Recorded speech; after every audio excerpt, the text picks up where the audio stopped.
All right, welcome everyone to this Q&A. Again, want to welcome everyone to this Q&A. Question came in earlier.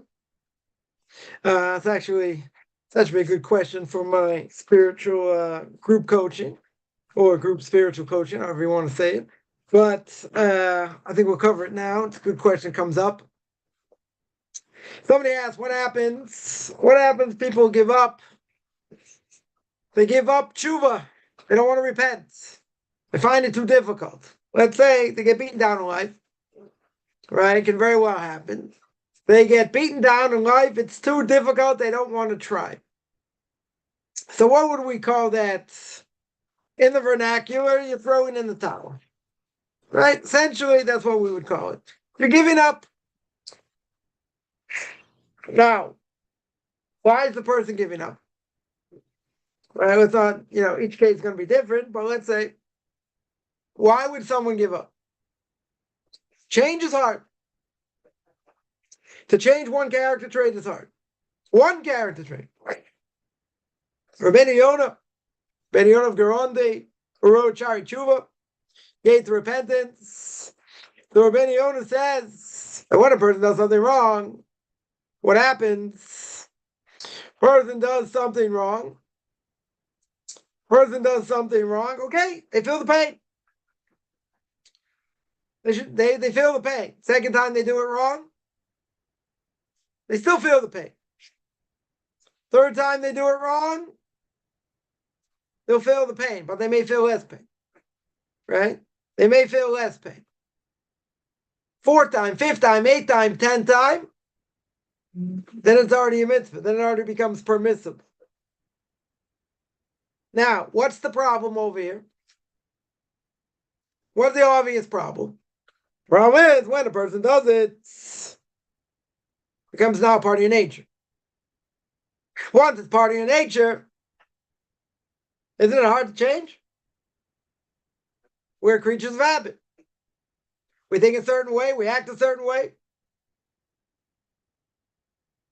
Change is very hard. Change one character trait is very hard. So, the person will say, it's part of my nature. Now it's impossible. Now, seemingly, it's impossible to change.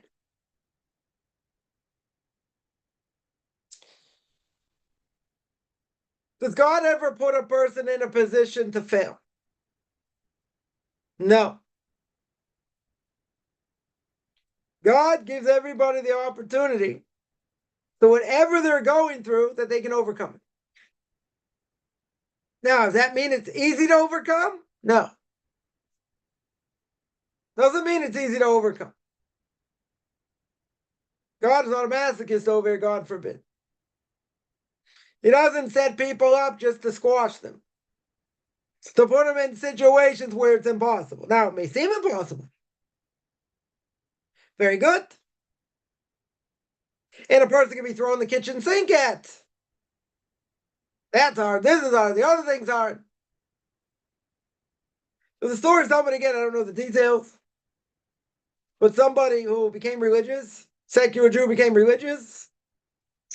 A lot of parental pressure. They went back to the States. A lot of parental pressure, family pressure.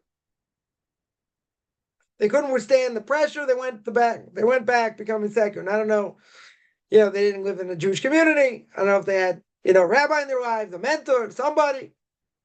But the person said, right, let's make clear. The person said on themselves, again, I can't judge this. Nobody can judge this. But the person on themselves said, I was put in a position that was impossible to succeed. I was put in a situation I couldn't bear. Yeah. Now, we believe that's not true. Every situation a person's in, it could be unbearable. It could be financial. It could be, it could be health. It could be family. It could be everything in between. It could be a whole combination. So this is the lot of a person. Even if they did it to themselves, okay. But at the end of the day, they're going through a rough time, very rough time. So someone there points out, well, maybe you have to put in 10 times more effort to fix it, right? But what happened? What's the base of the question? The base of the question is people give up. But why? Why? They give up because it's too hard. It's too difficult. Now, hasn't everyone been in a situation that's been unbearable? Seemingly unbearable? So you say, how do you get by? How do you get through it? Now, some people turn to alcohol, turn to drugs. Depends what it is. Some people try and numb themselves in other ways. Which these are all bad ways, by the way. They're not dealing with the issue at hand. And again, there may be a lot of therapy involved in here. Okay. People will say death is better. I'd rather die.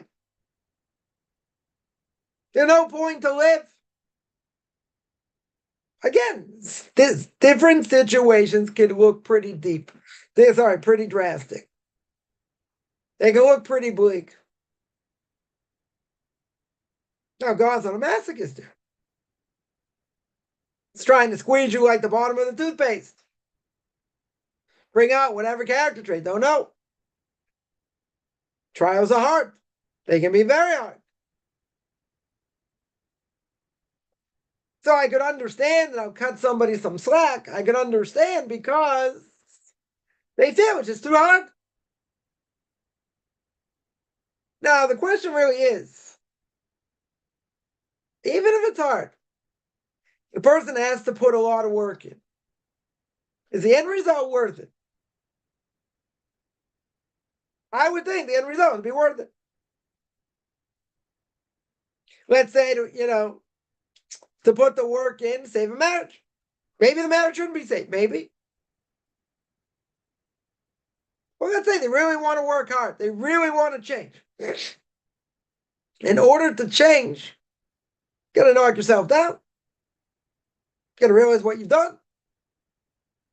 You got to take responsibility for your actions.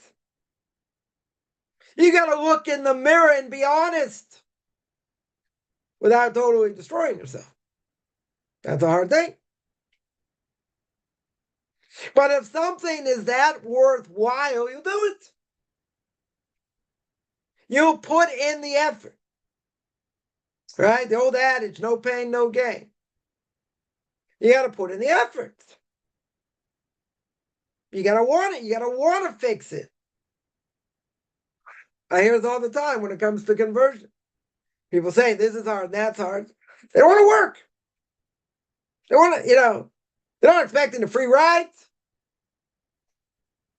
But I would tell you, people don't want to work. People are lazy. They want everything to be handed to them. So you say, no, not true. Doesn't need to be handed to me, but it shouldn't be this hard.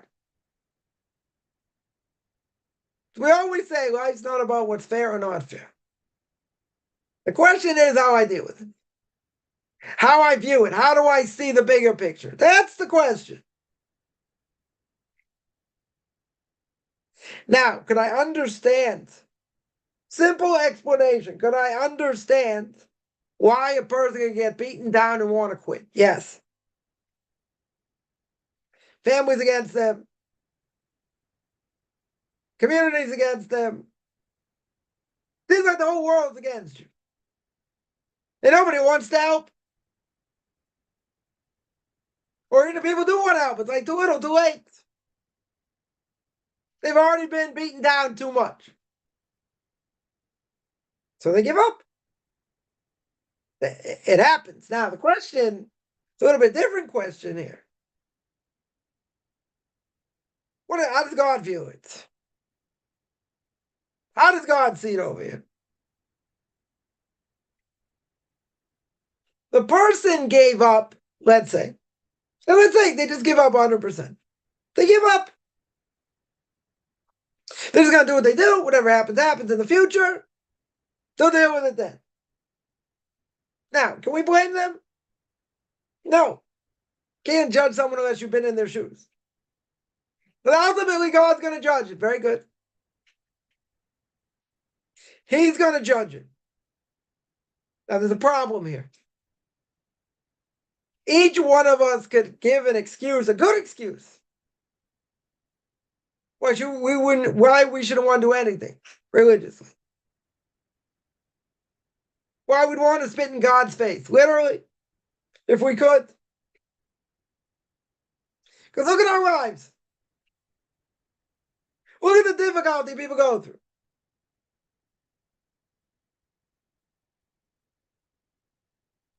Even so,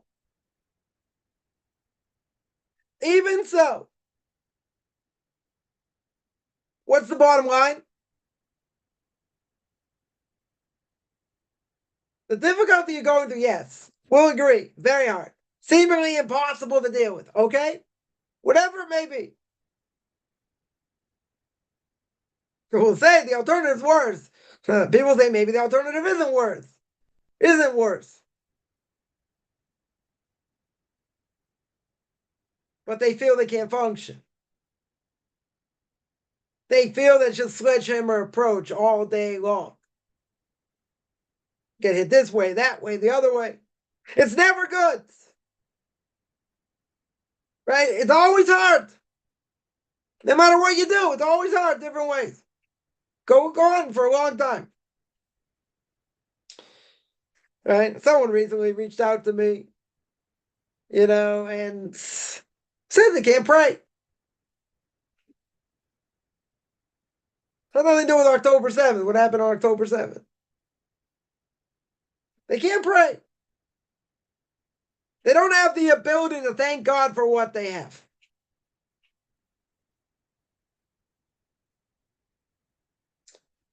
So, I think I mentioned this last week, but this goes hand in hand. There are a million things to be thankful for. Million things to be thankful for. I was telling someone this the other day. Victor Miller had a list, 250 things he was thankful for in his life. Didn't have back pain, didn't have eye trouble, all kinds of things he was thankful for. Never worried about anything. He's like, come on. Victor Miller was a Torah giant.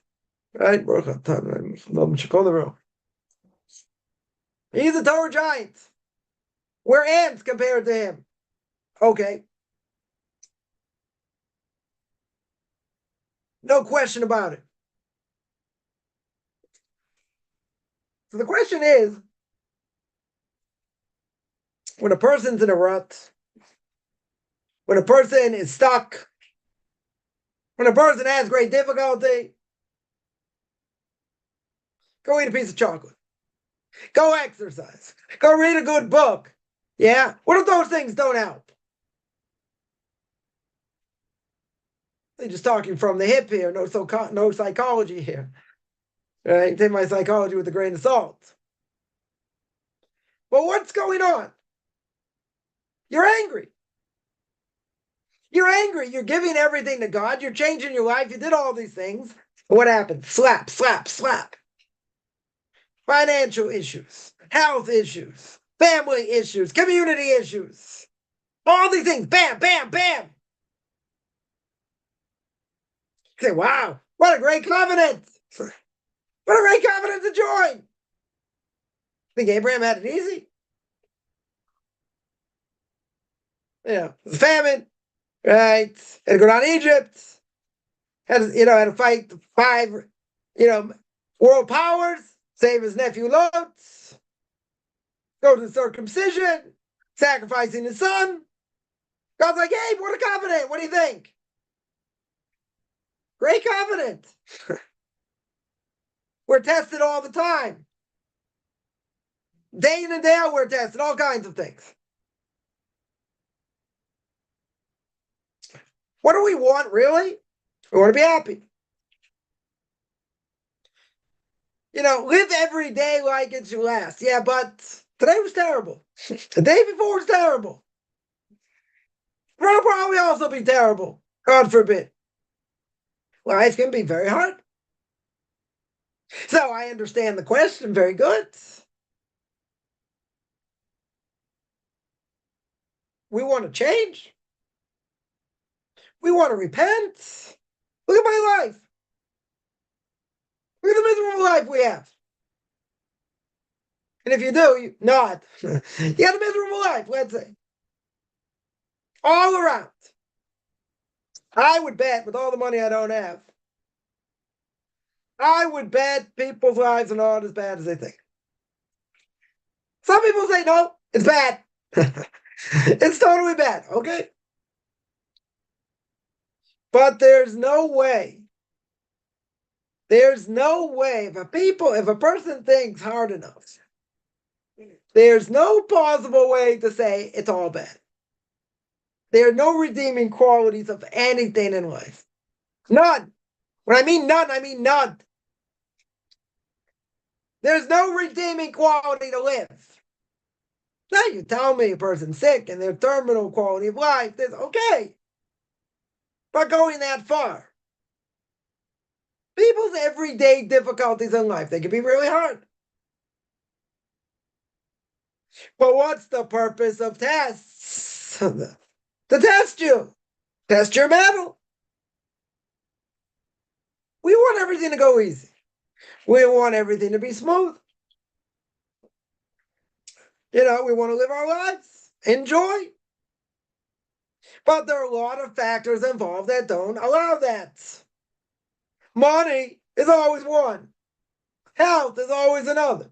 Someone points out it could always be worse. Yeah, it could. Go to India, see all these kids living on the streets. Hunger.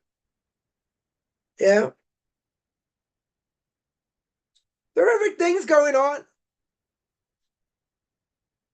Horrific things. We complain all the time. I remember I was on a bus, told the story last week. I was telling someone this story yesterday. That, you're thinking like, what's going on in your life, difficulties, how are you going to get out of this or get out of that or whatever it is. You're feeling kind of down. Then all of a sudden, you're on a bus and the person in front of you gets up. You see they're mentally challenged, right? They're mentally challenged, can't take care of their own needs, young adult, right? Young adult. They get off the bus, they need help getting off the bus. You see the way they're dressed, I won't go into details. God should have mercy. So then it points out, it can always be worse. Could be. You don't have that. Can take care of your needs. If you can, that's a huge thing, not a small thing. Not a small thing. So, again, this is what I witnessed. This generation, this is what I saw. I looked up to heaven and I said, okay, I got the point. Life's not really that bad. When you think about it, it's not that bad. Compared to this, someone told me yesterday, made a very good point. Even if it's difficult when you're going through it, right? I think this friend of mine has made 6 weddings in the last year and a half, maybe. Doesn't have any money. Don't have any savings. No one's helping him. Yeah. Made 6 weddings. So he told me a very interesting thing. He said, money is the smallest of problems. Smallest of problems. So I said, yeah, you might be right in the bigger scheme of things. But when you're going through it and you're feeling being squeezed and different things, you don't think it's such a small problem. Okay. Right? I think everyone would agree with that. But if you look at the bigger scheme of things, if you look at the bigger picture, I think someone who has health problems, let's say someone's got chronic pain, whoever it may be, it's chronic. Sometimes better, sometimes not, but it's chronic. Don't you think they would wish they didn't have that problem? They'd rather have money problems? Probably. because you don't like to be in pain. You also don't want to have to rely on, painkillers and you get addicted and all these other things. But you're in pain. The body's in pain. So what do? You got to focus on the positive. It's very easy to focus on the negative. Very, very easy. So you take a person like that, they're in chronic pain. Let's say, according to medicine, according to science, they'll never change. Never change to the day they die. Right? Let's say. Could they be angry? Look at my lot in life. Look what I have to go through. I know a story, somebody that's a friend of mine's got a daughter at 19, I think 19 years old. Was diabetic. Okay. I saw her in a wheelchair. Remember, I asked my wife, asked somebody like, what happened? Interesting story. Where the fellow, I don't know, fell off a bunk bed, landed in a certain way, and they're like just about paralyzed on the waist down. Freak thing. Person falls off a bunk bed, that's going to happen. I mean, yeah, you get serious damage, you land on your head, maybe. I could hear that. I can hear scratches, maybe spraying something. Again, depends how you land. Depends how you land, yeah. This person landed in a specific way.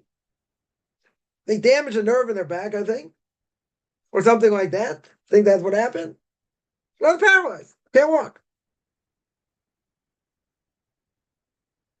Couldn't that person say, I keep Torah, I keep mitzvahs. Okay, I could be better.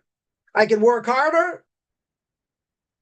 Diabetes is not an easy thing. I have as a child and an insulin pump and all that. Okay, but it's under control. Very good.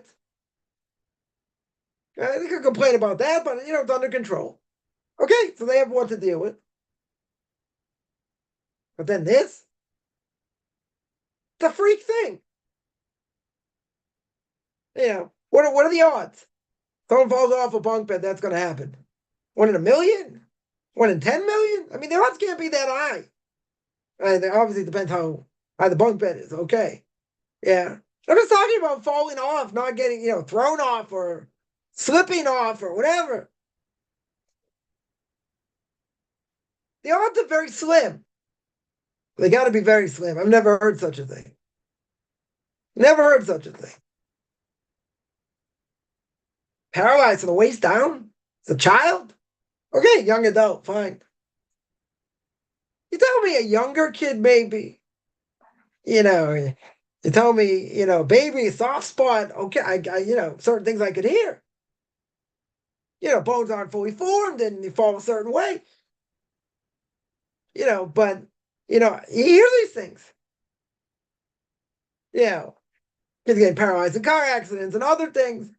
Being reckless. Okay, can hear such a thing. Falling off a bunk bed? What are the odds? The odds got to be really small for something like that to happen to make someone paralyzed. Now, couldn't that person ask the question? Why me? Of all people. I want to get married. I want to have kids. Yeah, raise a family. I'm in a wheelchair. I know somebody married someone in a wheelchair. Girl got hit by a drunk driver, 17 years old. Right? That didn't bother him. Yeah. I'm not saying the person won't get married. They just find their match. Yeah. I mean, getting hit by a drunk driver is worse. You didn't do anything here. Couldn't get out of the way. The person drive like a maniac. Flattened him like a pancake. Yeah. Wrong place, wrong time. But that's what happened. Lucky to be alive. Okay, they're only paralyzed. But people could complain. I say, woe to me, and they have to go through this rehabilitation, and they have to live their lives. The rest of their lives, they have to live, being in a wheelchair. Because this maniac drove under the influence. Now, why these things happen, I don't know. But people driving under the influence is common, right? Extremely common. Could kill people, paralyze people. Happens a lot. Couldn't that person ask the question? Why me? Why do I have to go through that? As a drunk driver. I didn't ask for that. I didn't sign up for that. Split second, you see this car coming, you can't get out of the way. What do? You got flattened. Person got flattened. Lucky they're alive. Right now, someone who's a believer, true believer, okay, this is what happened. They have to deal with it. What to deal with the repercussions, what happened. Even if it's a freak thing. Couldn't some days they feel down, they see other people running in, walking and doing this, and they can't. And they're never going to get that chance to do it, let's say. This is permanent. It's permanent damage. For goodness sakes, falling off a bunk bed. What happened? It's a freak thing. Fell in, a certain way. What happened? Now, couldn't they say, why should I pray to God? Why should I make blessings? Why should I thank him? Because if he's really in charge, which we believe, then why did he make me a paraplegic? Why can't I walk? Why will I never be able to walk? It's a good question. Very good question.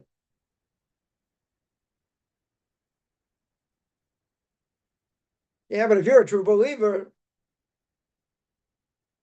you say, Gamzu Lataiva. This is for the best. This is what God wants. Why? Don't know. But couldn't someone easily complain? Yes. 100%. Someone could easily complain. And they can say, this is what you do to me. And I'm trying to praise you, and I'm working hard on myself. Maybe not hard enough, okay? Couldn't somebody say that? Yeah. They say, why should I work so hard? What would happen? So what's the answer? The answer is it could be a heck of a lot worse. And there are a million things to be thankful for. Write a list. 20 things you're thankful for. You can breathe on your own. Something to be thankful for. You can go like this with your fingers. You don't have arthritis. Something to be thankful for. The plumbing inside works. Something to be thankful for. Got a roof over your head. Even doesn't belong to you. You're not starving. There are a lot of things you can be thankful for. But a person's going to be, wallow in their own self-pity. Woe to me this, woe to me that. I'm not saying it's an easy thing. Yeah, but what's the bottom line? Well, what to be thankful for. So a person could complain and say, hey, God, you're doing this. I don't want to repent. I don't want to work hard. I don't want to have to do anything. Right? So the question is, what happens if you give up because you don't want to deal with the difficulty? The difficulty's still going to be there. Yeah? It's still there. It's still right in front of your face. So you say, I don't want to change. It's too hard. But God knows deep down you got the ability to change. And you don't want to. You got to say, but I'm going to destroy myself in the process. No, you don't have to destroy yourself in the process. But I will tell you, if you don't want to work because life is too difficult, you know what? Life's difficult anyway, so what?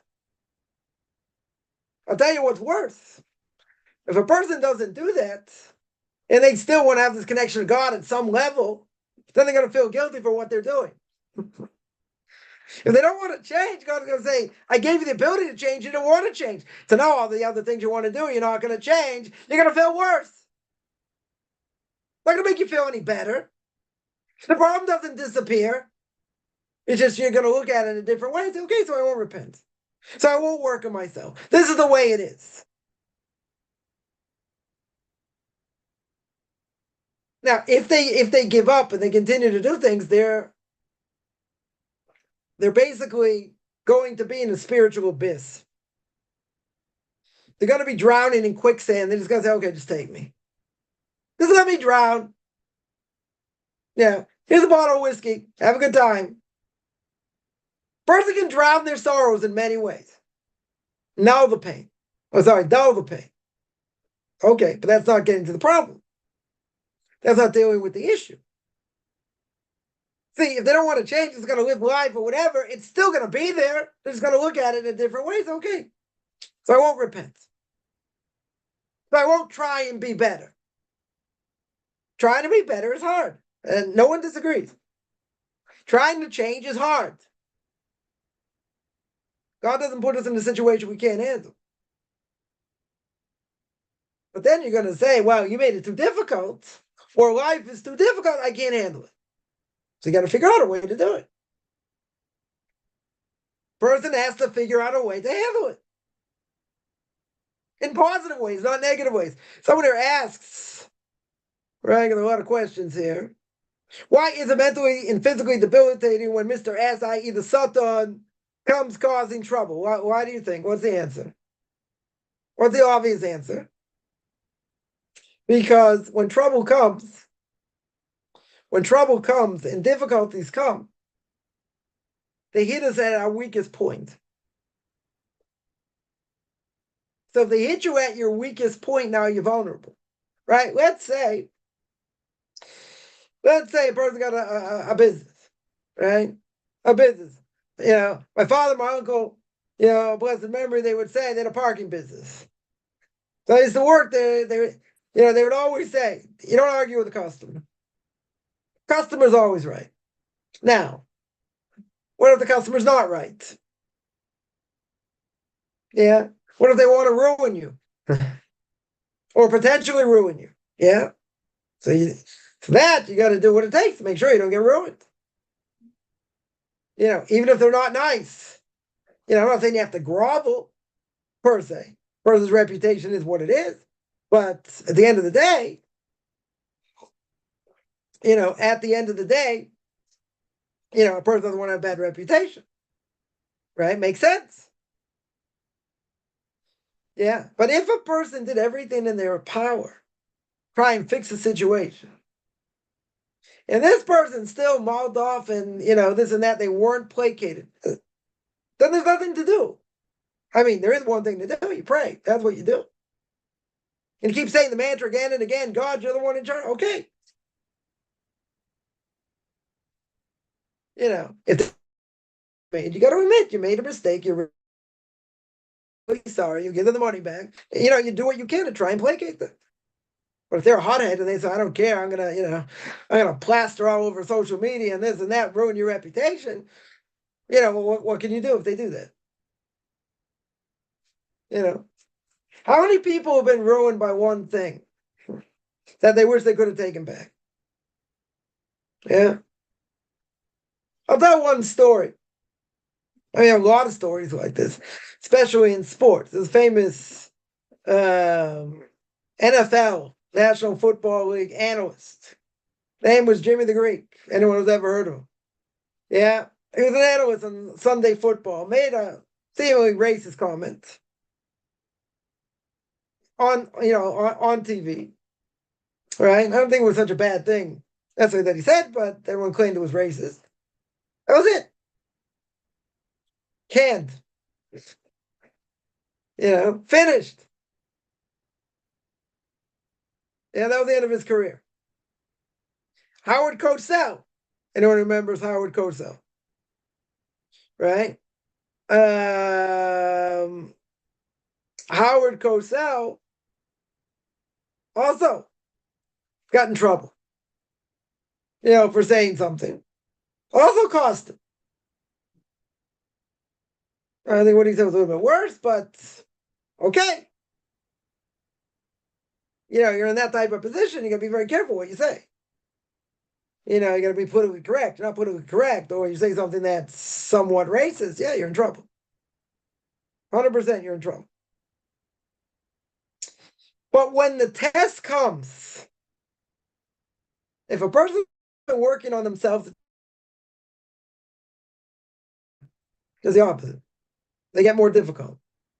And it's even harder dealing with people that are more difficult. You're going to say, what do you want from me? Yeah, when it comes to money, it does funny things to people. So, okay. So when the test comes, Mr. Esther Sutton does not want to make the test easy. Not at all. His goal is just the opposite, make it as hard as possible. Yeah, see what the person's going to do. Yeah, so if a person being in business and someone wants to ruin their reputation, yeah, you got to be careful. Because what this person could do is they could also lie. People don't care. They have an axe to grind. They have a grievance, right? So what's the best recipe? You try and placate them as much as you can. Now that's going to be hard. That's going to be very hard because person's coming in and they're jumping up and down and they're making it worse. Seemingly they're making it worse, and you're getting more agitated and you're getting more aggravated. Yeah, makes sense. Right? So I'll tell you something that you're not going to want to hear. And that is, you got to be the bigger person. You got to be the bigger person. So remember, my uncle would say, the customer's always right. Well, what if they're obnoxious? What do they say? You're ripping us off. You're scamming us. And a lot of people say, hey, I didn't come to, buy the whole garage. I only wanted one space. Back 20 years ago, 30 years ago, more. 40 years ago. Yeah. Then people say things or whatever. What do you do when someone's really obnoxious? That's that they're not going to pay. Okay, they'll pay, but they start mouthing off. Yeah. What are you going to do? There's nothing to do. You say, thank you very much. Here's your change. Whatever. You move on. Because what people can do, I'm not saying it's good. This gets into another question, but what people can do is they can say, oh, I had bad service. They didn't treat me right. Right? So they have these sites where, they give reviews of things. They'll say, oh, this thing that this person had, now they give them a bad review. Now that's a question if you're allowed to or not. It's a much bigger question. And the reason is, how can you give a bad review even if the service is bad or the product is bad, right? What's the problem, Shashonara? Right? Speaking badly against someone else. But what if in this case, you're speaking badly against them in order to save other people from damage? Person's a con artist, let's say. Or what they're advertising, they're not giving. Can you warn people? You should be able to warn people. But you got to be very, very careful. You got to be extremely careful here. You have to fulfill a lot of different conditions. If you meet the conditions, good. But what if you have some sort of bias against this person and so one or two of the conditions you don't meet? That's a Lashon Hara. You're warning people there's a benefit. People are going to get ripped off. Yeah. You still have to be careful. There are certain things you got to do before. Before you start warning people. So this is a much bigger question. Much bigger question. But the short, long answer is when Mr. Esther Sutton, the evil inclination, the angel of death, whatever you want to call him, he's the one causing the problems, yeah. He's the one causing the problem. What do you do? What do? You got to grin and bear it. Yeah, it can take a lot of mental effort. Right? It can be physically debilitating. So I could say, where's your emunah? Doesn't God run the world? Isn't that the mantra? Obviously, God put this person in your path for a reason. Yeah. He put the person in your path to do whatever, say whatever. Now, if God's really in control, which we really believe, then if that's the case, he's putting someone in your path to test you. Not making it easy.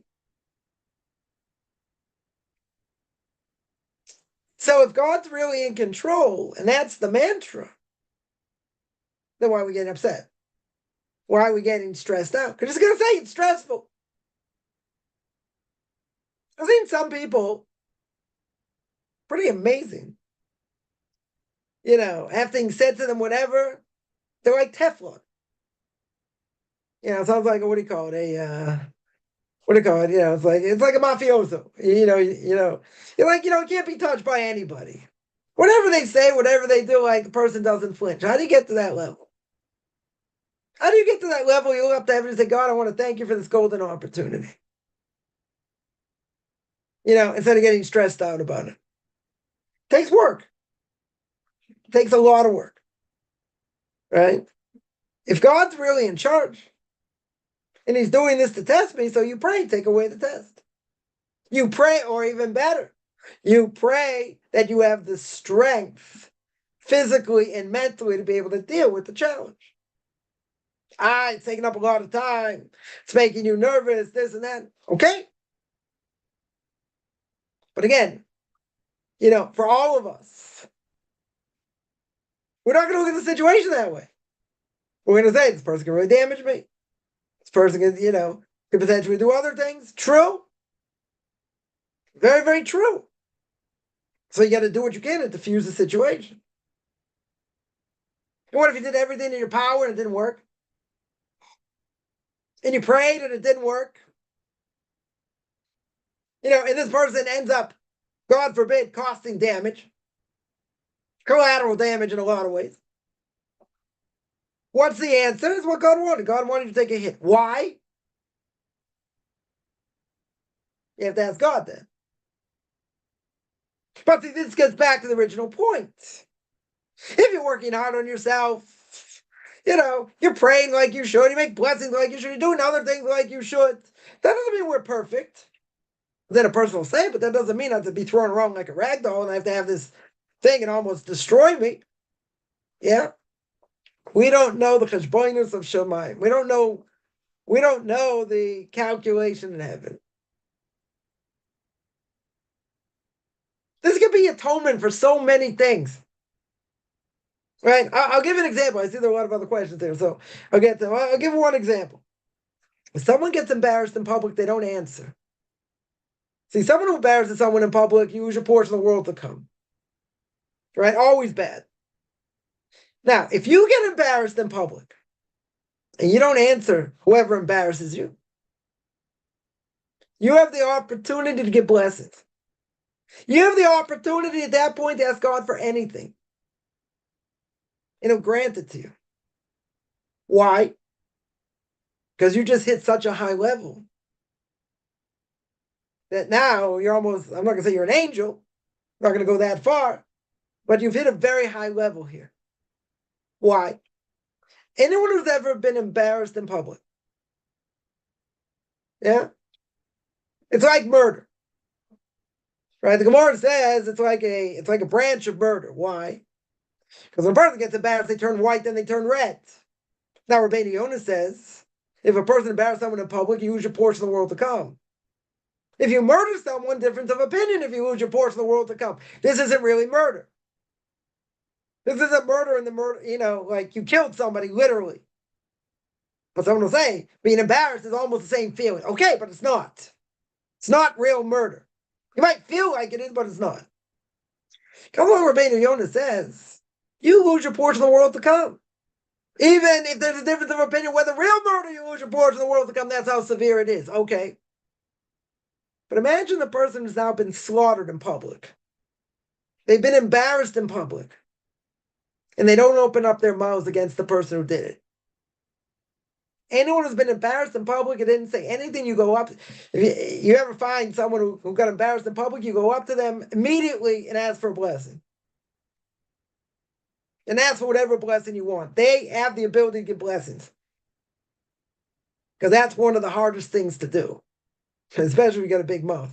Yeah, even a minor thing, you like fly off the handle. Something like this. Someone like embarrasses you in public or tries to embarrass you in public.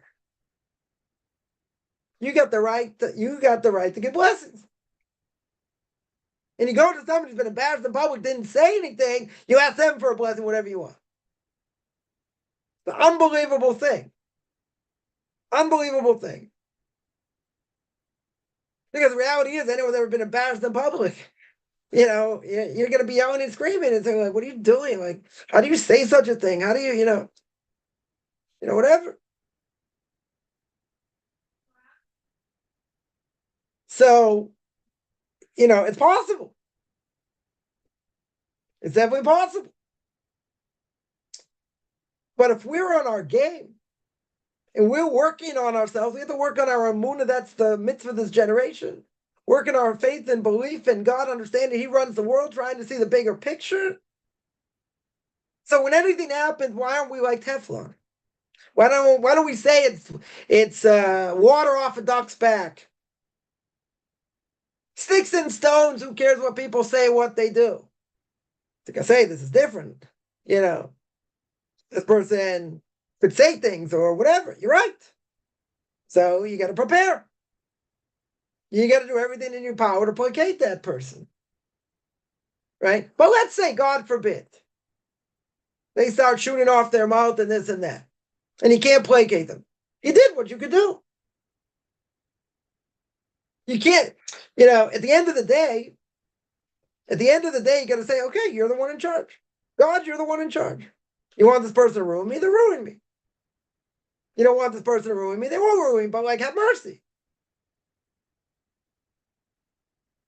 People say a lot of things, especially in social media that, can be very hurtful, can destroy people. Destroy reputations. Yeah. And some people are just very vindictive. And they don't care. So the short, long answer is, we got to work on our emunah. And working on our emunah can uproot that. In other words, if you're saying 100 times a day, 1,000 times a day, God, you're the one in charge. No one else in the world can do anything. No one can harm me. No one can gift me anything. You're the one calling the shots. Yeah, it's you and me alone. That's it. He's the one calling the shots. So there are different levels in emunah here, right? But but what's a simple answer? Simple answer is, a person's worried. This could have a major effect on business or other things, whatever it may be. So therefore, you're agitated. Yeah, you're worried, right? If God runs the world, what are you worried about? We don't worry about anything. You can say, hey, a person's really sick and they're, whatever, and then they die. Okay. Right? And, you can look at it in a lot of different ways. Now, the person's not suffering. Okay, but the person's not here. The question is how we view it. And it's hard to see a person go through that. True. Or a person's got a loved one, they have dementia. They have, they don't remember who anyone is. Can't function now. It's very hard to see. Right? How do you see the, silver lining in that? It's hard. It's a test. But tests are not made to break people.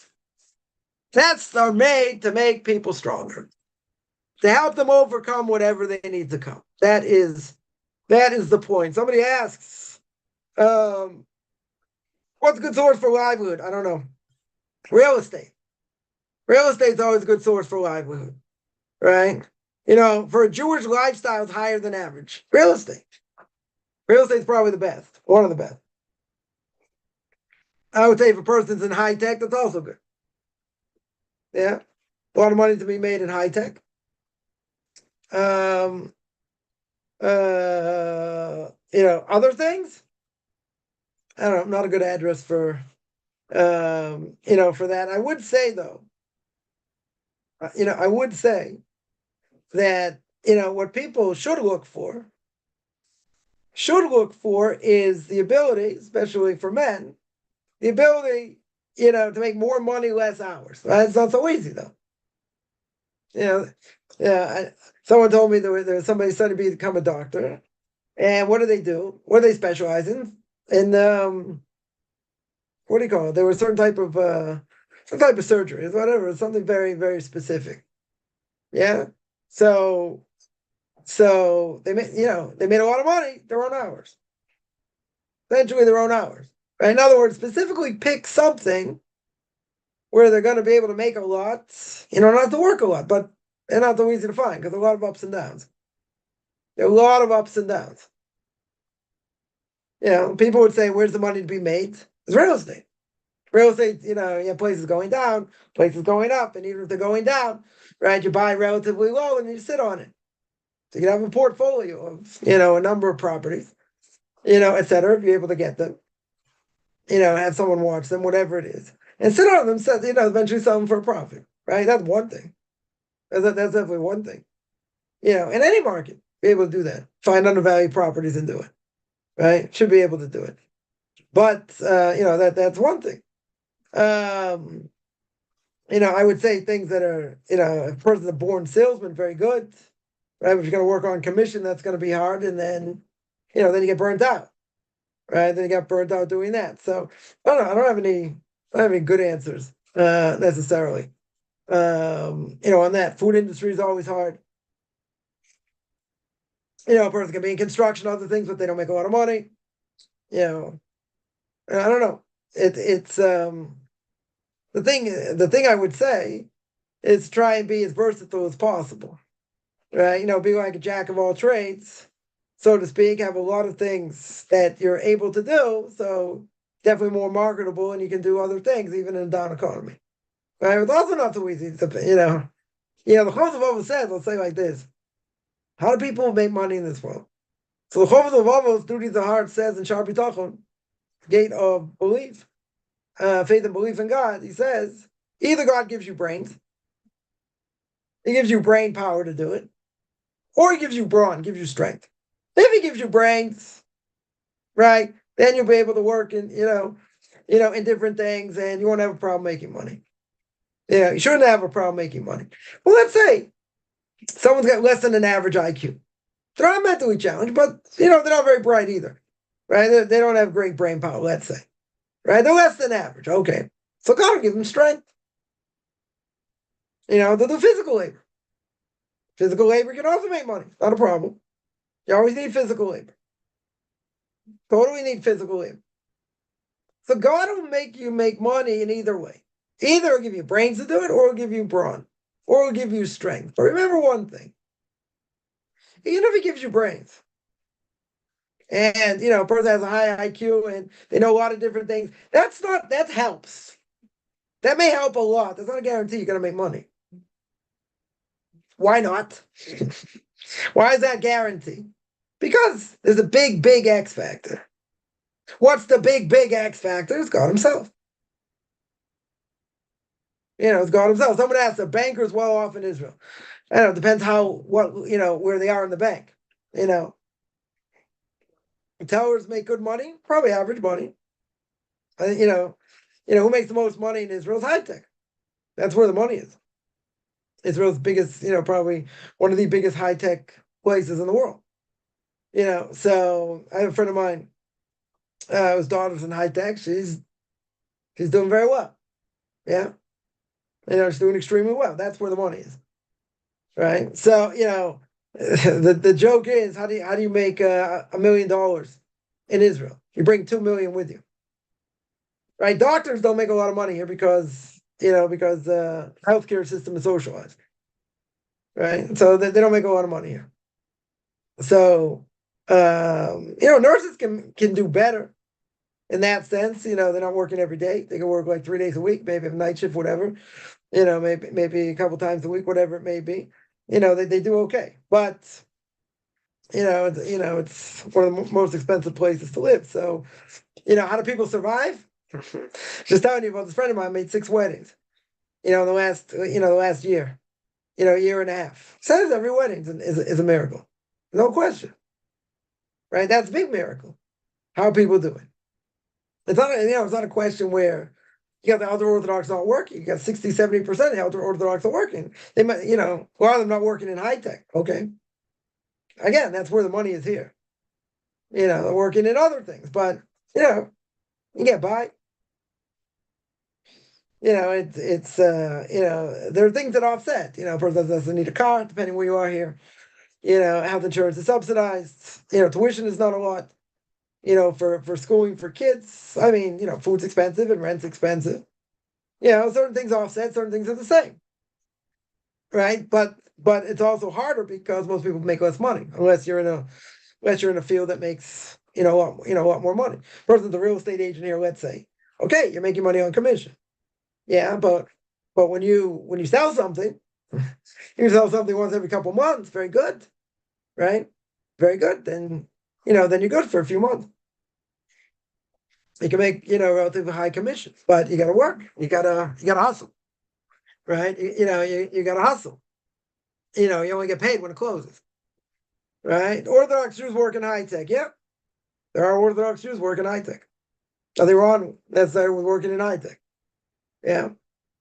But are there better things to work at? We're all I think a lot of people looking to make, you know, to make money and to make it in the quickest way. Right? I'm not saying you don't have to work, but to make the most amount in a short amount of time. It's not easy.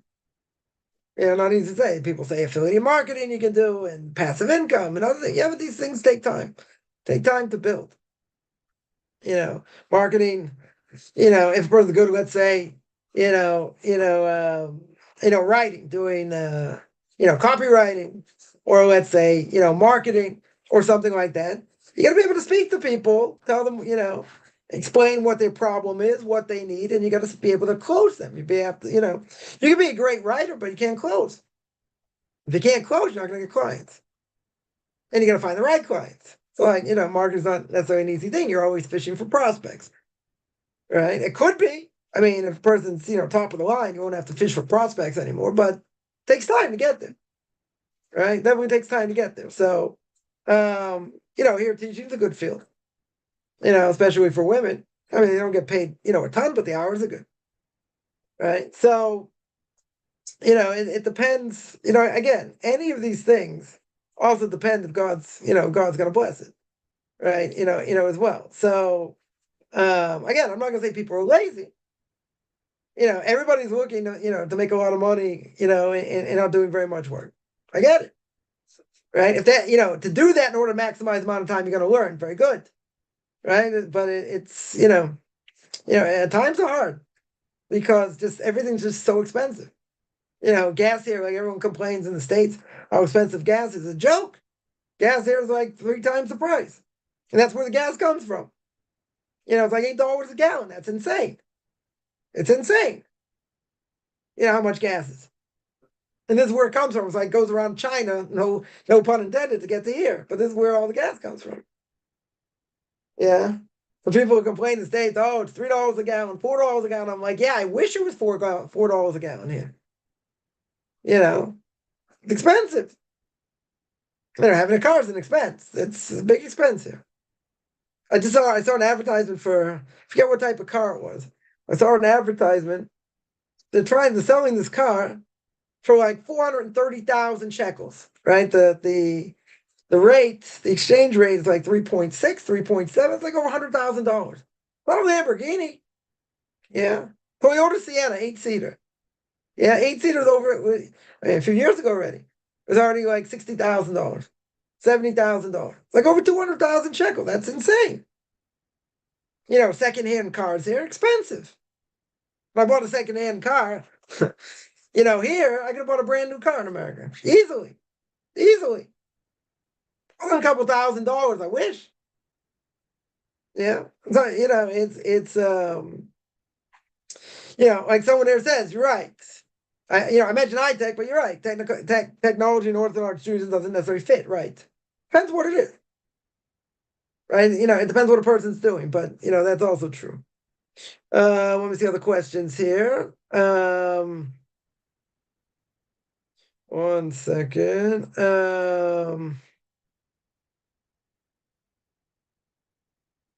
Those are the more. Yeah, life is a stepping stone to the next. You're right. right? I would agree 100%. Keep in mind one thing: you still have to live in this world, right? The Mishnah Pirkei Avos says, "You're born against your will, you die against your will." So Kaufman would say, in parentheses, like you have no choice coming into this world, but in parentheses, you still have to live. So you're right; it's a stepping stone. It's a cord. It's the Mishnah Pirkei Avos says also this world's a portico. I love that word, portico. Right? It's an antechamber to the next world. You're right, but you got to pass through this world. You got to live in this world. In this world, there's a lot of strife. There's a lot of fighting. There's a lot of anger. Yeah, there are a lot of difficulties. But you can't get to the next world unless you pass through this world. Yeah, there are a lot of difficulties. What I'm pointing out is, yeah, we look at what we've gone through. It could be pretty hard. It could be very hard. It could be a combination of all kinds of things. But if you see the cup is half empty, then yeah, it's all bad. It's totally all bad. We have the ability, to sanctify anything in this world, and make it holy. But you got to work at that. There are a lot of impediments. Do you think the evil inclination, Mr. S, whatever you want to call him, wants to make your path easy? You think he's making the path for all the yeshivas and all the schools easy? No. They live on a shoestring budget. They always have to run, raise money because they never have enough. You see these reform places, conservative places, they got money up the kazoo. So what's the simple answer? God said, I don't want to deal with you. I don't want to hear your prayers. Here's $1 billion. Goodbye. Scram. Get out of here. We got to work hard. Keep our yeshivas going, keeping schools going. You got to work very hard. You have to go overseas. You got to fundraise. It's a hard job. Right? And there are reasons for it, but okay. Nothing, anything comes easy, not necessarily so worthwhile. Mr. S does not want to see spirituality succeed. He does not want to see, Orthodox Jews like, they're flourishing everywhere, making plenty of money and all. He doesn't want to see that. He wants to squeeze them. He wants to make life hard for them. He wants to test them. Sometimes better, sometimes not. But you get to see for what it is. Right? Now, could we get knocked down, as we said before? Could you totally get knocked down and say, I don't have any part of it, I'm done? Yeah, you could. Easily. That's all God wants. All right, this person gets knocked down 7 times and gets up. If he's a boxer, after the second, third time he gets knocked down, he's out. So why do we get up? Because you get up. Because you realize this is part of life. This is what you got to deal with. Right? This is what you got to go through. You try and make it to the best of your ability. Doesn't mean it's always going to be easy. It doesn't mean it's always going to go smooth like the way you think. Just the opposite. The person's going to have difficulty for a long time. All of a sudden, floodgates open. Yeah. You think, then Mr. S looks down and says, wait a minute. Did they pray you? They praise you God enough? Did they give everything they should have to you? Maybe they lacked out, they slacked off here, they slacked off there. Okay, we're a work in progress. Very good. But then Mr. S has a claim. He says, oh, they didn't praise you like you should have, like they should have. Let's squeeze them a little bit. Let's squeeze them. Could that happen? Sure could happen. Do you want it to happen? No. Not at all. When things are going good, that's when you pray the most. Because you want things to stay the same. Absolutely. Yeah, let me see any other questions here. Right, we have free will. Choices are made by our own decision. Yeah, but you don't even, I'll tell you like this. Whatever decision we make, we don't even know the far-reaching repercussions. If God will open our eyes for 1 second, show us the far-reaching repercussions, you never get out of bed. I'll give one example. Right? A thing I mentioned before, when I was engaged, there's a book about marriage called Made in Heaven, written by Rabbi Kaplan of blessed memory. I think it passed the introduction. You say, what happened? Because in the introduction, he says, the decision you're making now, marry your spouse, doesn't just affect you, affects your spouse, affects your kids, affects your grandkids. I'm like, oh, me? Bam, slam the book shut. That was too intense, even for me. Yeah, what we do has an effect for future generations. It might be immediate, it might be later, who knows? We don't see the far-reaching repercussions of what we do. Sometimes we see the repercussions. Yeah? A lot of times we don't. So you're right. We have free will. We have free choice. True. But the repercussions of what we do could be absolutely catastrophic. Absolutely catastrophic. Right? One of the things, I mentioned in number of weeks ago in my spiritual group coaching that by Purim. So I brought down Rabbi and Cutler, bless the memory, started the Lakewood Yeshiva. And when he's speaking about Purim, he says, one of the things he mentioned by Yaakov Avinu, Yaakov steals the blessing from Esav. Now, his mother is a prophetess. So she tells Yaakov what to do. He dresses up like Esav, he gets the blessing. Now, doesn't everyone agree, deserve the blessing? Yes.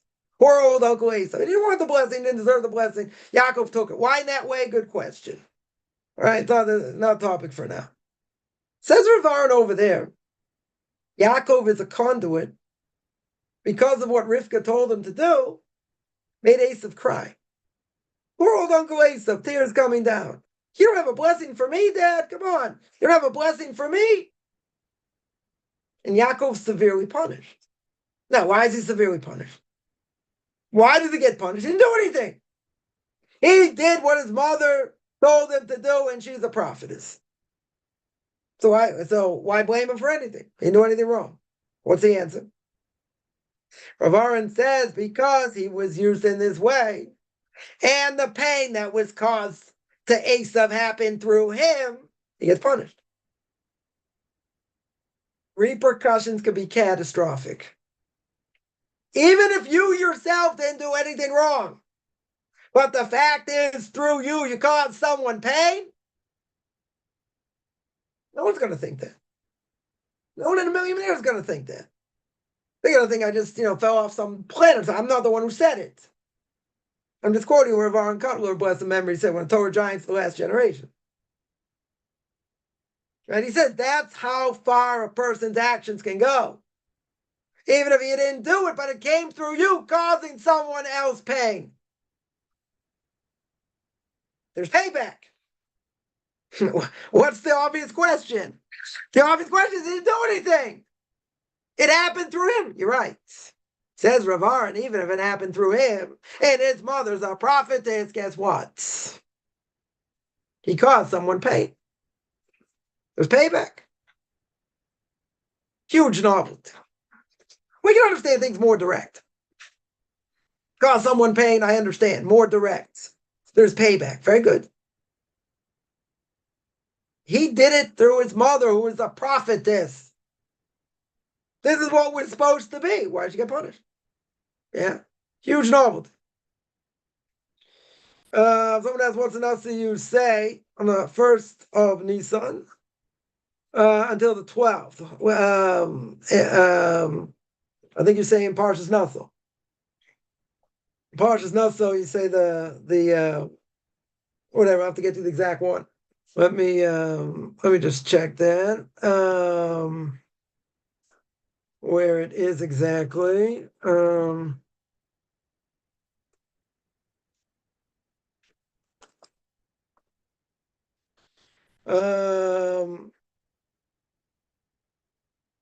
One second.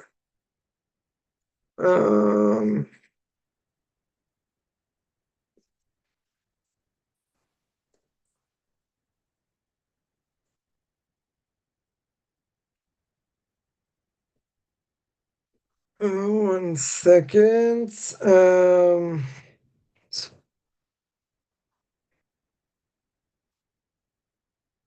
I don't know. I have to double check. I think it's if you go in Parshas Naso in Book of Numbers, I think when it talks over there about the princes, I think that's what's said. I think you say one of them every day for 12 days, right? I have to double check that where exactly the source is. There are any products which don't have to be labeled as kosher for Passover. Cleaning products, even though there are some cleaning products. I'll probably say the kosher doesn't say be kosher for Passover. What things that don't?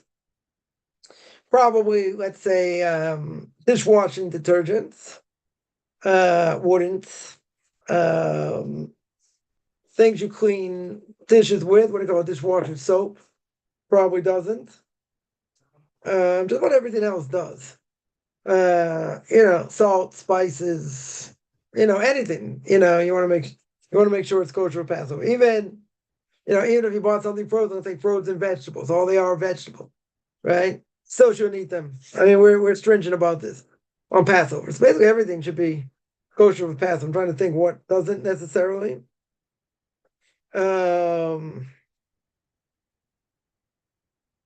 there are things that let's say health products that don't have alcohol in it, right? That doesn't necessarily have to be kosher Passover, but doesn't have alcohol in it, right? I'm trying to think specific things, not sure. That wouldn't think about that also. Someone asked, a lot of people get money, they start misbehaving. Yeah, also. Money corrupts people, no question. And then they think they're God's gift to the world because they have money.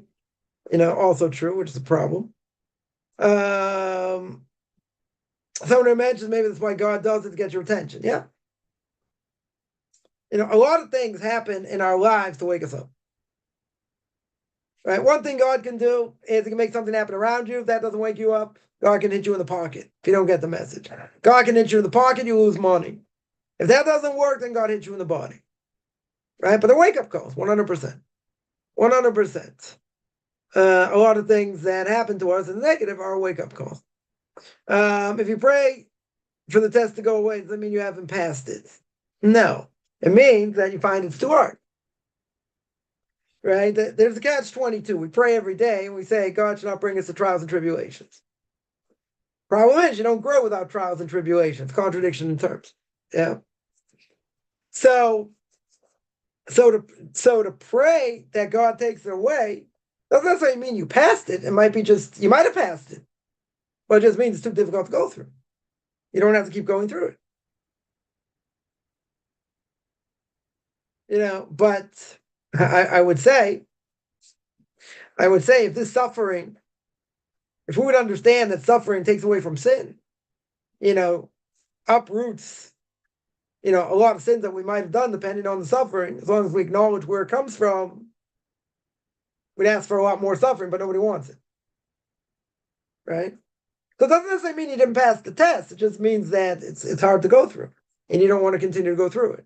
Right? You could have passed the test, but you don't want to keep going through it. So I imagine it's better to go through hardship than living carefree life. Yeah, because if you live in a carefree life, then you're subjugated just to your desires. That's not really life. People say, yeah, I can do what I want. Leave me alone. I don't want to hear Mussar. I don't want to hear ethics. But, when a person, feels free, they can do whatever they want. In general, they abuse a lot of things. A lot of things. Right? Doesn't make them happy either. How do you say in Hebrew, you are the one in charge? Ein od milvadoi. Right? Let me put it up here. Ein od levadoi. That's how you say it in Hebrew. God is the one in charge.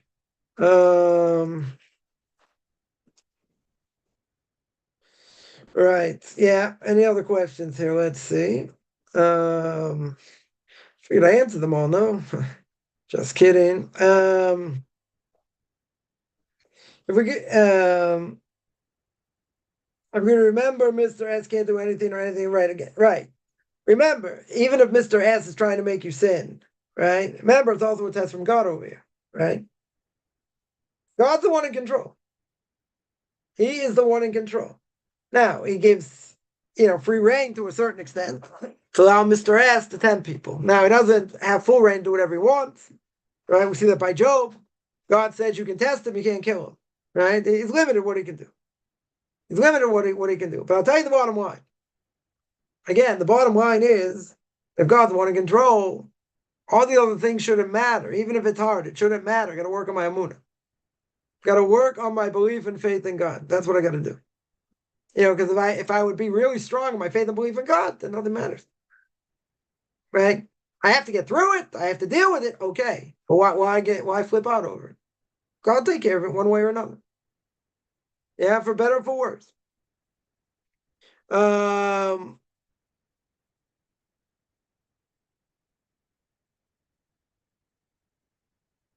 Right. One thing we got to realize as well.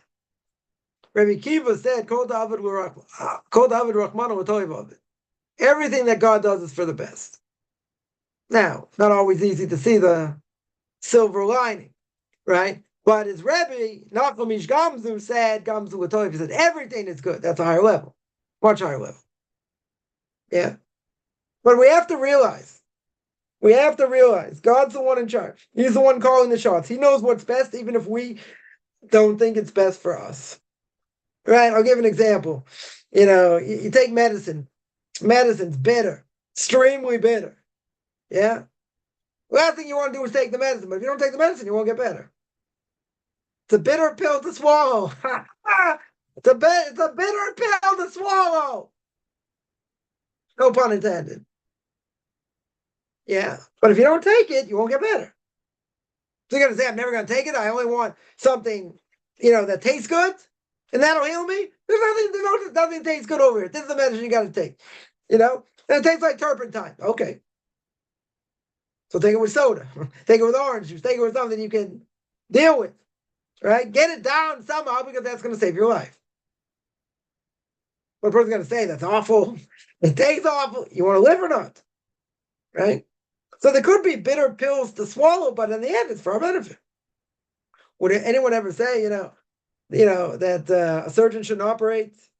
A person's got, let's say, a ruptured, what do you call it? He's got appendicitis, right? Appendix is ruptured, going to, he's breaking the skin, it's causing pain, different things. No, you tell him to operate because he could die. Patient could die. Say, but, it's going to be in pain. It's going to cause other problems. Maybe. Okay, doesn't matter. You take it out. Right? Anyone's going to tell the doctor shouldn't do it? Of course not. Right? So you're going to say it's a little bit different, but it's causing me other issues, anxiety and stress and whatever. Okay. You're right. And it's very hard to see the light at the end of the tunnel and say this is my benefit. Sometimes you see it, so a lot of times you don't. Right? Or you got over it and other things happen, but they say, wow, look what happened over here.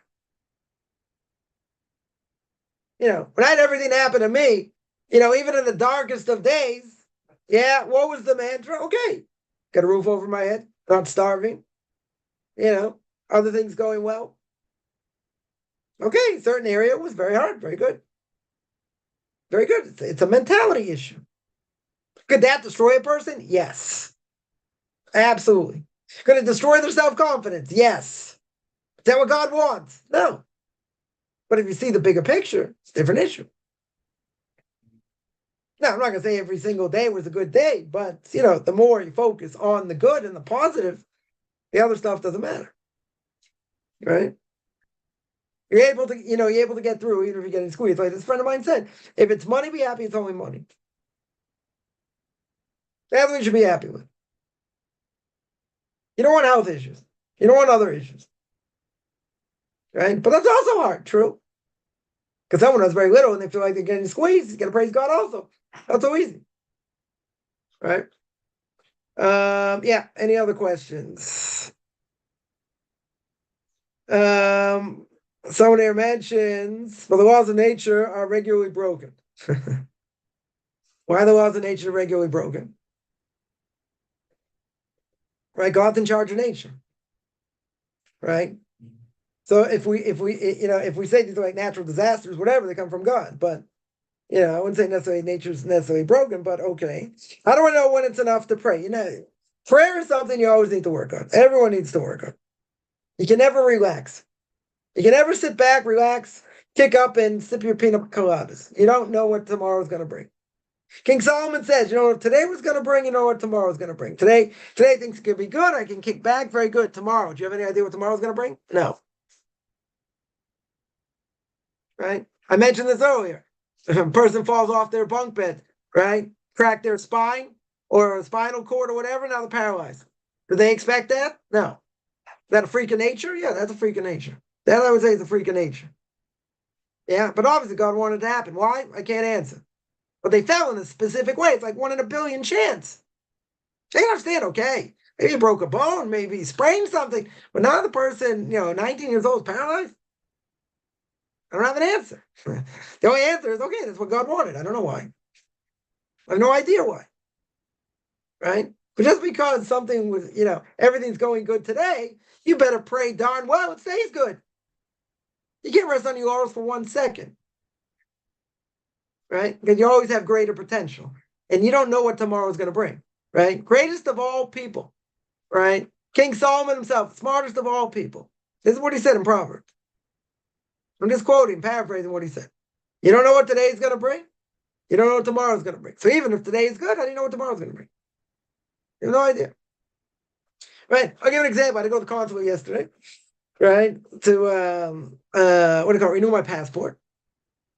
Right? It's God's irony. So, you have to bring, you have to bring the passport, you have to bring a copy of the passport, you have to bring all these things. You have to, you have to pay it online, you have to pay, if you want someone to deliver it, you have to pay for that. You have to have all these documents. Like, you have people with what do you call it? With like chest of drawers, make sure they have all. It's like, oh, I see you have all your documents. I go, I got things you don't even know about. It's like, no, you don't need this. Fine. So, okay. So I stand in the line, not for visas, right? People need visas, Israelis or whatever, need visas and not American. Very good. So that's a much longer line. So I was in a shorter line. Very good. So I go up there. I say, yeah, I'm renewing my passport. So why don't you do it by Dropbox? Why don't you just, you can stick it, you can stick it somewhere and, they'll pick it up and you got all your information. Because I never take chances. Because they'll say, oh, you missed this. Oh, you missed that. Like, okay, if they told me I missed it, I missed it. But I'm not gonna, take a chance and 2 weeks later, 3 weeks later, you're gonna get it back and and all that. Very good. Yeah, so what happened? So the guy said, okay, stand in this line. Okay, you got everything? I said, yeah, I got this, I got that. I go, whatever. He said, show me. So okay, fine, stand in this line. Very good. So this guy checks my stuff. He says, oh, you want to renew it for another 10 years? Go in the other line. I'm like, why do I have to go in the other line? He's like, go in the other line. Okay? Now, this is the line for visas, right? Most of the people, they were Arabs. So I was like, all the Americans, all the English speakers are standing with the English speakers. I'm stuck with the Arabs. I'm like, okay, where's the justice? And meanwhile, time's going by. And I got an appointment. They say if you're there 15 minutes late, you lose your appointment. It takes months to get these appointments. Yeah. So I'm standing in this line, all these people in front of me. I'm like, okay, okay, whatever. I'm not going to get out of there until 11. Who knows what? I was there like 8:20. My appointment was 8:45. Yeah. So I'm standing in this line thinking the worst. Thinking the absolute worst. I'm waiting. Finally, I get up there. The guy says, all right, what do you want to do? It's a 10-year passport. Very good. You got this? Yes. Got this? Yes. Got the pictures? Yes. Get all these other things? Yes. He's taking it, stamping it, writing this, writing that. So I figured, okay, he's going to get back to me. And I'm going to go in. And I'm going to have to sit there and wait. Probably have to wait 20 minutes, half an hour, whatever. Hopefully it shouldn't be a long wait. And then I'll be out. So I figured, if I'm out at 10 o'clock, that would be like great. Yeah. So what does this guy tell me? This guy said, okay, you got everything? Okay, you're free to go. I'm like, what do you mean I'm free to go? I said, you took my pictures? He said, yeah. He said, you get it back in 4 to 6 weeks. I said, I don't have to go in? He goes, I just told you can leave. I said, bye. I'm like, I'm free. I was like, but, and I thought it was going to be, I was before 9 o'clock. Yeah. So then I had to get a bus and whatever, go to where I learned. It took longer, but whatever. I got back in a lot. I thought I was going to get back 2 hours later. Easily 2 hours later. Yeah, because these things, these bureaucratic things take forever. And the bureaucracy used to be a lot worse, 10 times worse than Israel. But someone told me if you go for, immigration in the States anywhere, it's just as bad bureaucracy. But okay. So here I'm thinking I'm in the wrong line. I'm sitting there like, you got to be kidding. I'm standing with all these Arabs getting visas. Yeah. They're getting, they're not Americans. They're getting visas to go wherever they're going. I'm like, I got to be in this line?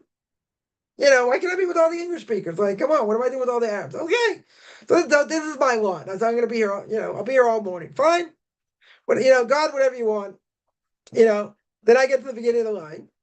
And 5 minutes later, I'm gone. Yeah. Now, the way I saw it, and anyone else would have said it, is going to say, you're in for a long day. And I figured, okay, my day's going to start bad. Okay. Whatever. I'll make the most of it, but I need to, I need to get a new passport. Passport's going to expire in a few weeks, so I need a new passport. Okay. Yeah. So here I am standing with all the Arabs thinking the worst. And what happened? I was out in 10 minutes after that. I had to wait another 10, 15 minutes in line, right? My turn came up. Very good. I was out 5 minutes later. I was like, I can really leave? He's like, yeah. Put it in another pie with, other people's stuff. He said, you get it in the mail, whatever, for in 6 to 8 weeks. Beautiful. Yeah. Would I have thought that in a million years? Never. But then someone told me, yeah, they did that. They, and they did the same thing. I didn't know that. So I know a few of my kids went, but they never had a 10-year passport. So they had to go inside and whatever. And they had to sit there and wait and whatever. So I didn't have to do that. So very good. Yeah. The way you look at it, that's the whole point. Right? That's the whole point. The way you look at it, you say, oh, stuck in this line with all these Arabs. No offense to any Arabs out there. Yeah, I got stuck in this line thinking I'm going to be there forever. And then I have to go in there. It's going to take me another 2 hours or another hour. I mean, I had everything. Thank God for that. I had everything. Yeah, it's like, you can leave. I'm like, bye. I'm like, I'm free. But nothing the way I thought. Nothing. I thought I was going to, okay, they're going to check my stuff. I'm going to go in, sit there and wait. And that'll be the end of it. And I sit there and wait, and other people are going in. All these English speakers and Americans are going in. I'm like, there's something wrong here. Why am I stuck in this line? Because it's patience. That word in the Israeli dictionary does not exist. The word savlanut means patience. It doesn't exist. I'm like, you got to be kidding. I can stand in this line. Just stand in the line. That's where you got to go. Okay? They're calling the shots. Really? God says, no, don't worry about it. I got your back over here. I got your back over here. That's what happened. Would I have thought that way in a million years? Never. Never.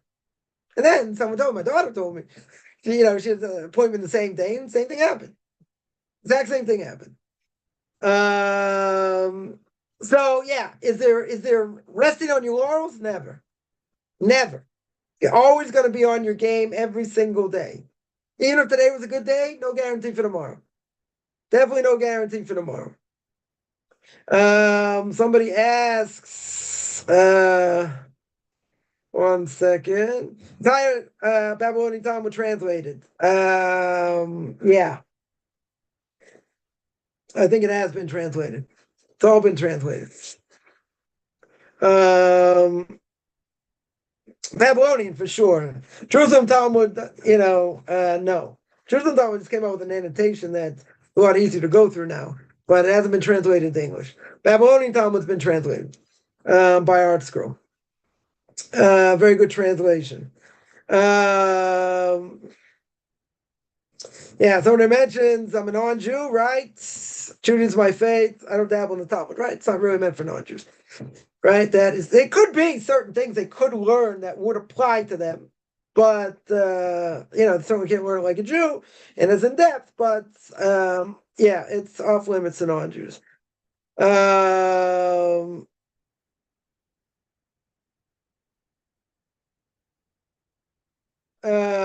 One second. We Parshas Naso during this time until the 12th. I think, yeah. Soy oil is prohibited, right? Do you know how many things that have soybean oil in them? Yeah, there's a problem. The problem because soy is a bean. We don't eat legumes, so some hold anything comes out of a legume is forbidden, even if it's changed, right? For Passover. So you get walnut oil or palm oil, and these things are like 3 times the price. Whatever, everything in Passover is 3 times the price, but that's for sure 3 times the price. How can you tell if you're being punished? So I'll tell you what the Gemara says. The Gemara says if you're looking for coins in your pocket and you don't find them, that's also a form of suffering. You're going to say, but I couldn't find the right, coin. That's suffering. Yeah, it's a form of suffering, right? If a person gets hit in the pocket, if it's something, if it's something, normal checkup, and let's say a dentist finds something or whatever, is that punishment? Not punishment. It's wear and tear on the body, right? Same thing on a car. Yeah, but yeah, could a person lose money? Sure, right? Let's say how much money did a person really make, right, during the year? So one thing is they can they can estimate or try and estimate how much God granted them by money that they lost as well, right? Medical bills, let's say. Or let's say things go wrong with the car. Now, is that a normal, everyday occurrence? Yeah. A person a friend of mine had a new car, like his engine went, a couple years in. It's a very strange thing. Engine goes. Yeah, I gotta like basically replace the entire engine. That's like, okay, you bought a lemon, but it was a brand new car. So they say older cars are better, last long. Okay. You know, I bought the car I bought was an MPV. They don't really make them anymore. Right? It's like, 7, 8-seater. But at the beginning it was only, I don't know, 50,000 miles, 60,000 miles. Something like that, or about 130,000 kilometers, give or take.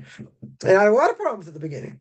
A lot of like I always say, I got a brand new engine, got to replace so many things, in it. But at the end of the day, you have to have muscle with the car, with your body, with a lot of things. Now, when things go wrong, that payback, sure, you're losing money.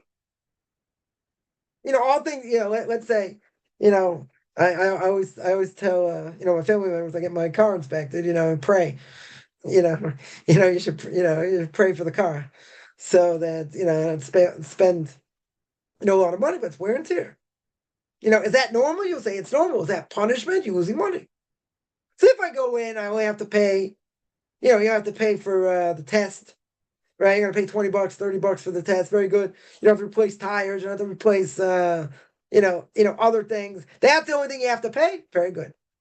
What happens? You have to pay like, $300 for this and $200 for this, and other part. Okay, that's wear and tear, right? But that's a loss. You're taking a loss, right? So I will tell you, yes, that's a form of punishment, but you don't know what you're being punished for. When you get hit in the pocket, it's for sin, for sure, but you don't know what it's for. Nobody knows what it's for, and I get this question all the time. I've spoken about it a lot. We don't know what the measure of a measure is in general. We don't know. And we have to look into our actions and be better, but just because you look into your actions doesn't mean you're going to figure out why you're going through what you're going through.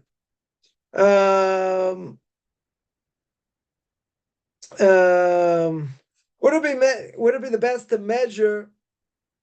memorize the 613? I don't think it's a bad thing. Definitely not a bad thing. You have an obligation to do it now. You don't have an obligation. It's good. It's good to know what the mitzvahs are, right? It's good to know it. Does it take precedence over other things? I wouldn't necessarily say that, right? But it's good to know what the mitzvahs are. That's what I would say. Why they spell it milvadoy? It's not wrong. Milvado, there's a yud. There's a yud under the mem, right?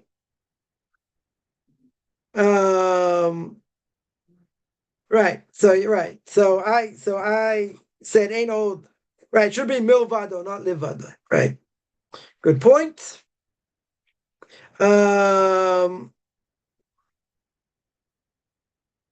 Someone asked, when others behave crazy, they're reflecting us. No, not as they're reflecting us, but for some reason, we have to see them acting in such a way, and we have to be the brunt of it. Why? Because it's something God needs for us to see. Not necessarily, it could be a reflection on us. Could be. Right? But it's important for us to see it. Why? Don't know. Right? Could be some behavior that a person's doing that's not good. They're getting paid back for because God says, you weren't smart over here. So I want you to be smarter, right? So I'm going to put certain people in your way in order for you to be smarter. They're given free choice, so they'll be punished. But you're right. Harbe shluchim l'makom. There are a lot of messengers. God has a lot of messengers, so we can use this person, to get to you.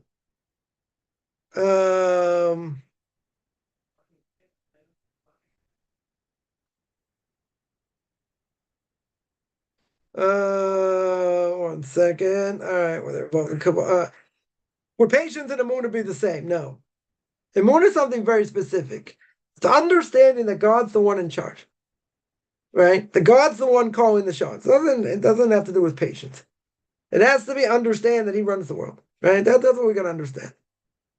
It's not. I wouldn't say it's the same. Is Adin Steindahl's book Talmud any good? I wouldn't learn anything he has. right? He's known to be problematic in the Torah world. So, for a number of different reasons, I wouldn't learn any of his books. And what on earth is bioengineered sources in foods that are kosher? What's the difference? So it's not healthy. So that mean it's forbidden? Doesn't mean it's forbidden, right? Totally doesn't mean it's forbidden, right? Why don't I'll ask a different question. There are ingredients they put in what do you call it? In food it's totally unhealthy. Doesn't mean it's not kosher. So why would they put unhealthy things in there and additives and all that? Because it tastes better. Right? Do they care if it kills you? Doesn't matter to them. They're out to make money. They're out to, preserve it. So why would they bioengineer it? For whatever reason. Doesn't mean it doesn't mean you can't eat it, but kosher doesn't mean it's healthy. Right? A lot of things that we eat that are kosher are not healthy in general. Should we eat more healthy? Yeah, sure. And keep the body going better. But just because it's bioengineered doesn't mean I can't eat it. Listen, you eat processed things, so you're going to complain about being bioengineered? Plenty of other things. Plenty of other things that are processed are just as bad, even though they're not bioengineered, right? And totally unhealthy. That's what I would say on that. You're saying that for Pesach. So what? What's the difference? What's the difference for Passover any other day during the year? Yeah, anything that's processed. You eat anything that's processed, you're putting poison in your body. Bottom line. Some better, some worse. You're putting poison in your body. Is anyone not eating processed food? Everyone eats processed food at some level. No one's not eating non-processed things. And these are things that cause most health problems. A bioengineered cow still has split hooves and chews its cud. Okay, so you can eat it.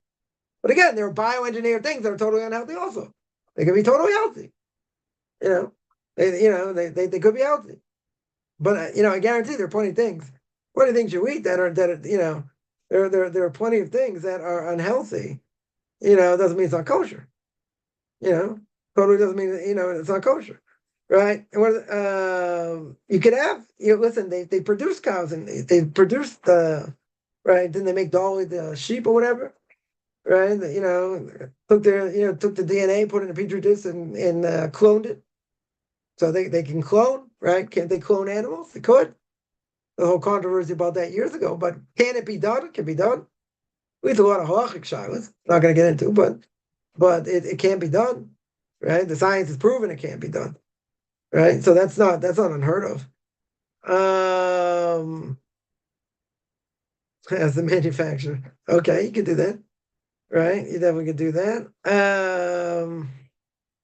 Someone here says they've experienced measure for measure. Okay, right? Sometimes we see it. I guarantee you, all the times you don't see it. There are many more times you don't see it than you do see it. That's my point. You could see it, but in general, God's not necessarily showing us the measure for measure. Sometimes we see it. Very good, right? I would say the majority of the time you don't see the measure for measure. Some things are obvious. Okay. How do you deal with distraction when I'm studying too much? Shut off everything. Someone asked me this question a while ago. You shut off everything that you own. Lock yourself up in your room, shut the door. I mean, if you're watching stuff on your phone, whatever, or you're reading, you shut off everything. Like that time, unless there's a fire going on, in your house, you're like dead to the world. That's the way you got to do it. That's the way you got to stay focused. I'm gonna give a whole class on that, but that would be my simple explanation. Can a spirit enter a clone? Yeah, that's obviously, even if it's not made, even if it's not made in the same way, so to speak, if it's alive, well, there's a spirit in it, right? There's a nefesh, there's a soul in it. So obviously, God can put a soul, in an animal, even if it doesn't reproduce that way, even if it's not the normal way you reproduce. God can do anything, right? So it's a normal. So what type of soul is it? The same soul that any animal has, no difference. The only question is, the only difference is how it's created, right? That's the only difference. So it's not procreating the same way, but the soul still goes in. Otherwise, the animal wouldn't live. Yeah. Any other? One second. Any other questions? One second. There was one other question here. In a human clone? Huh. Human clone. Yeah. So I don't think they've cloned anybody. I mean, that was a movie, The Boys from Brazil, years ago. Anyone who remembers? Right? I'll age myself a little bit. Listen, they can they can what do you call it? Fertilize an egg outside the body, right? Fertilize an egg outside the body. And a person could have a child that way. So that's not, it's not saying a clone, right? That's the whole question about a human clone, right? That'd be a whole question if they did it that way. If they form they'll never do it, but if they would form outside the body, yeah, and that child could live outside the body. Yeah, it's a good question.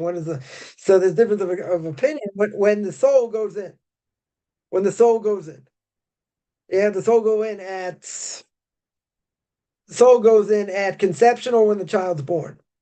So the question is that called conception or not? It's a good theoretical question.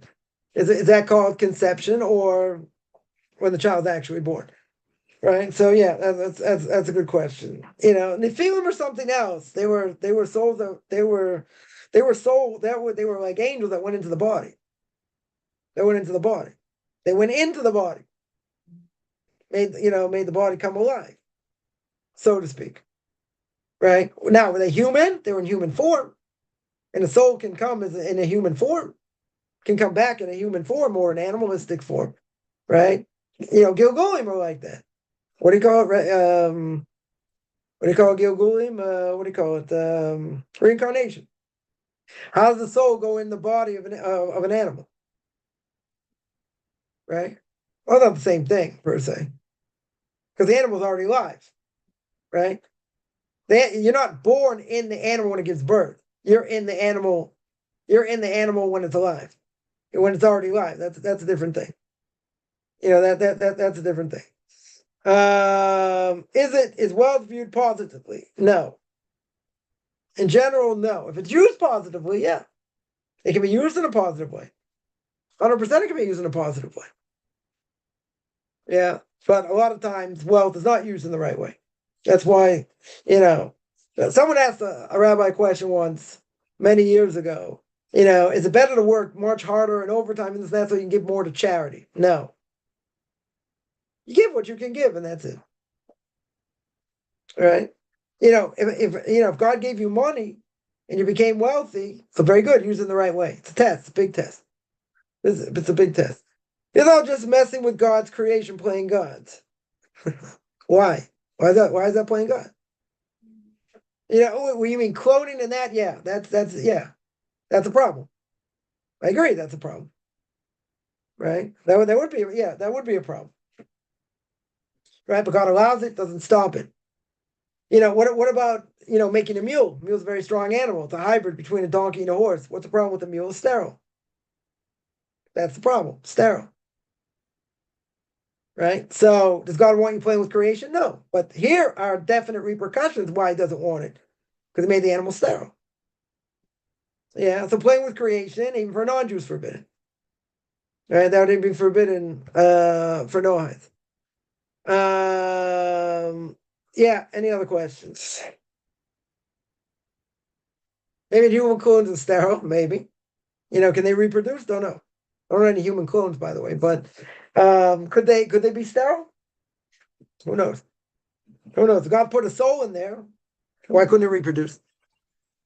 If they can't reproduce, I would agree. Maybe. Maybe, but we don't know. We don't have human clones. Right? In general. I say one day that we'll get there. I don't know. Maybe we will, maybe we won't. Right? But yeah, I would agree. That's playing with creation. That should be forbidden. 100%. Um, don't they already do that? Test tube babies, reproduce. Could be. Could be. I don't know.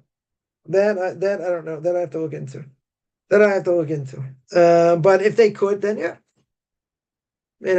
Why does God allow it? That's a different question. He allows man to, up to a point, to do these things. If he didn't want it to happen, he'd stop them. He'd stop man from doing it, coming up with these ideas. Why does he want it? Can't answer. Don't know. It doesn't seem like there's any point. I mean, they may think for testing, for other things. I don't know. I don't know. They may think there's a greater good for it, but if God allows it, He allows it. He doesn't stop it. Right? Untested babies from a live egg. Yeah. It has to be a live egg. Right? It has to be a live egg. But again, how is that baby born? Baby's not born outside. Baby has to be in the womb. Even if it's fertilized outside, very good, right? At some point, that egg's going to go into a woman. It's going to go into a woman, and all things being well, she'll have that child, right? So my point was not forming outside the body. That they haven't done. Somebody mentioned that other question in college. Very good. Very good. Why did God create the bad tree that bore forbidden fruit? Because to test people, to test man. God said, don't eat from that tree. The whole point was to test them. Right? That was the whole point. It wasn't bad. The fruit was luscious and looked beautiful to eat. Right? The only thing is, God said, don't eat from it. So the snake was able to convince Eve to eat from it. And then we had the whole trouble from that. Why is God only good? Because He gave people free choice. That's the whole point. God gave people free choice. So why did God create evil? What the Christians don't believe, right? Isaiah chapter 45, verse 7, it says God created evil. Goes against their whole belief system. Because evil comes from Mr. S. Very good. Very, very good. Yeah. So God created evil. Why did He create evil? To read the book Derech Hashem, The Way of God by the Ramchal. But what's the simple answer? To give people free choice. To tap in the bad things if they want to. Does God want you to tap in? No. But if you didn't have free choice, you didn't have evil, then we'd be robots. We'd be no different than plants. No different than animals. They're programmed. We're not programmed. We have free choice. So God gave us the ability to make the right choice or the wrong choice. You want to make the right choice? Very good. You want to make the wrong choice? Awesome. Your choice. Any other questions? Boy, guys, feisty today. And that was a much higher level and still failed, right? Right? So that means we don't have any chance. There were a handful of people that lived in this world that actually didn't sin. Handful of people. Everyone else has sinned at some point. Right? But He was the greatest of creation. And you still say that it's possible to sin, even being the greatest of creation. Yeah, I'm going to stop here. I do this every Tuesday and Thursday, 10 o'clock Eastern Time, 5 o'clock Israel Time. Anyone has any questions, find me on Facebook at Michael Chaim Kaufman, Beyond Orthodox Conversion Judaism, orthodoxconversion.com, or Beyond Orthodox Conversion Judaism on YouTube. There I got videos on the Torah portion of the week, even though I'm very behind. Ethics of Our Fathers, Q&As, Book of Leviticus. You can send me an email, rabbichaimkaufman@gmail.com, RBBICHAIMCOFFMAN @gmail.com, whichever good. Beginning of the day, middle